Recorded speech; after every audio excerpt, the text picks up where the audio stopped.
carilah mak dan carilah ayah. Berbaktilah kepada mereka walaupun kita kena habiskan harta kita untuk mereka. Tuan-tuan, kita berkira nak habiskan harta kita untuk mak dan ayah kita. Mereka pernah berkira habiskan harta mereka untuk kita sehingga kita boleh jadi apa yang kita ada sekarang. Mereka pernah berhutang untuk kita.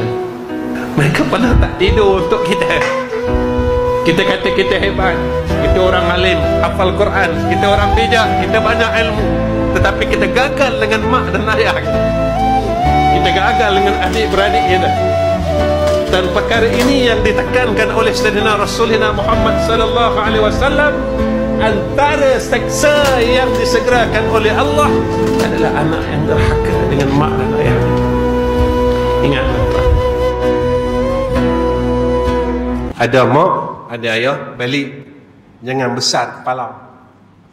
Kita takkan berjaya dunia dan akhirat jika kita menidakkan akan hak ibu dan ayah kita yang tak tidur jaga kita semasa kita sakit. Ibu kita, sebab kita ikut kepala kita. Kita tak mau ikut hukum Tuhan. Kita terlupa al-jannatu tahta aqdamil ummahat.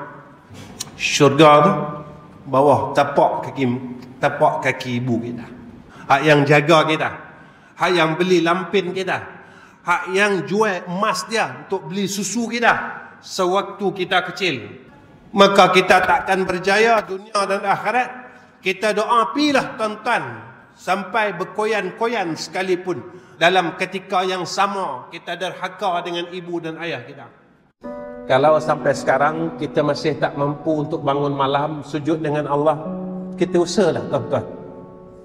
Mulai malam ni kita usahalah untuk bangun malam untuk kita mati besok. Bukan apa-apa anak kita tak mampu tolong kita. Saya tengok anak saya dan tuan-tuan tengok anak tuan-tuan. Besok kalau kita mati, agak-agak anak kita mampu tak baca qul huwallahu untuk kita? Mampu tak dia baca Quran untuk kita? Mampu tak dia bacakan, dia bersedekah atas nama kita?